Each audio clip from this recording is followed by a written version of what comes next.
পারে।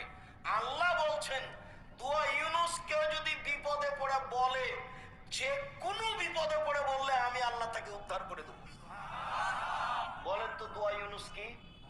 লা ইলাহা ইল্লা আনতা সুবহানাকা ইন্নী কুনতু মিনাজ জালিমিন। আল্লাহ তাআলা বলছেন যে ইউনুস যদি মাছের পেটে এ দোয়া না পড়তো, আমি আল্লাহ তাকে মাছের পেটে কিয়ামত পর্যন্ত রেখে দিতাম। এলা ইয়াউমা ইউবাসুন, বিচারের দিন পর্যন্ত আমি তাকে মাছের পেটে রেখে দিতাম। কিন্তু ইউনুস যখন এই দোয়া পড়তে লাগলো, তখন আমি তাকে বাঁচিয়ে দিলাম, মাছের পেট থেকে বের করে দিলাম। মুহাম্মদ সাল্লাল্লাহু আলাইহি সাল্লাম বলেন, পৃথিবীতে কোন বিপদে পড়ে মানুষ, যে কোন বিপদে পড়ে মানুষ যদি দোয়া ইউনুস পড়ে, আল্লাহ তাকে সে বিপদ থেকে উদ্ধার করে দিবেন। ফি শাইইন, যে কোনো বিপদের সম্মানিত দিনী ভাই বোন, অতএব সালাম ফেরার পূর্বে অনেক দোয়ার সাথে এই দোয়াটা পড়ে নেবেন, লা ইলাহা ইল্লা আনতা সুবহানাকা ইন্নী কুনতু মিনাজ জালিমিন। তারপরে সালাম ফিরবেন, এরপরে তাসবিহ তাহলিল জিকির আজকার